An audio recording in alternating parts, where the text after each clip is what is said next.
Ito ang push button switch ng power window sa Isuzu Crosswind. Ito ay galing dito sa loob, nakasuksok lang yan. Para matanggal mo ito, may dalawang lock yan, ito at saka ito.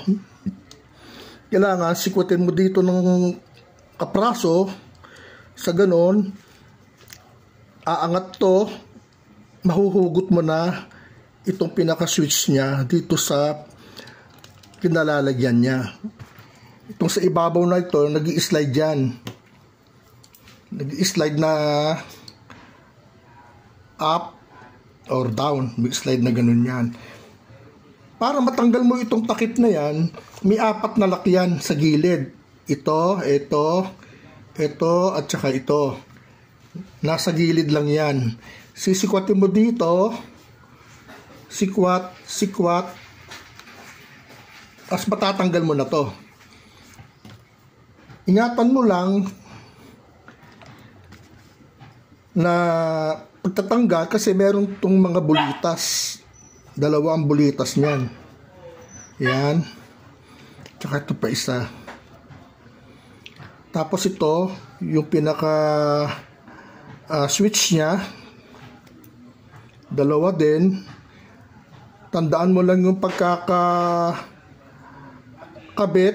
para hindi ka magkamali. Pwede mo na ngayon linisin to. Ito yung mga contact point. Tsaka ito. Nililinis lang lahat yan. Pagkaayaw ng gumana itong switch. Linis-linis lang yan. Para magkaroon siya ng contact. Itapat mo dito. Pinaka fulcrum niya ito, itong suksukan. May suksukan yan, dalawa dito nagatla eh. Yan o. Yan dapat nakatapat doon, nakapatong siya doon. Yan, ayan. Yan. Itong isa, ganun din. Tatapat mo dito sa pinaka suksukan niya.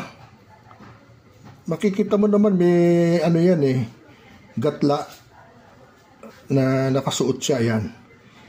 Pagkatapos ilalagay mo na itong mga bulitas.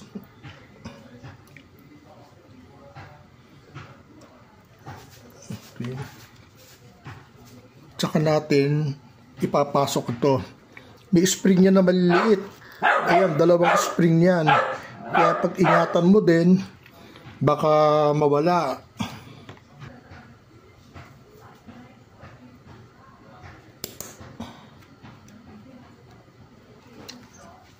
May slide na pag ganun yan.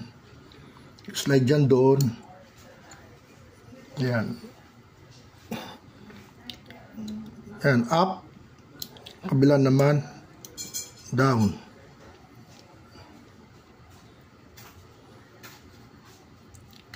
Yan. Pag gusto mo ng up, tataas mo yan. Tutulak niya yung switch doon. Down mo naman, tutulak naman niya yung switch dito. Yan, yan na yan. Nilinis ko lang. Ito naman ang electric motor ng power window. Ito naman yung kapartner niya. Tumatama yan dito. Diyan. Umiikot siya ng clockwise o kaya counterclockwise.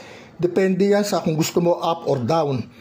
Kaya pag umiikot yan ng clockwise, gaganon yan. Gaganon yan. Ito naman tataas to. Yan. Tataas ang bintana. Pag naman nag-counterclockwise yan, babalik na ganon, bababa naman yung bintana. O sige po, salamat sa inyong panonood. Nagbigay lang ako ng ilang tip para sa mga gustong mag-DIY dyan. At least meron ko yung idea kung paano gumagana ang ating power window.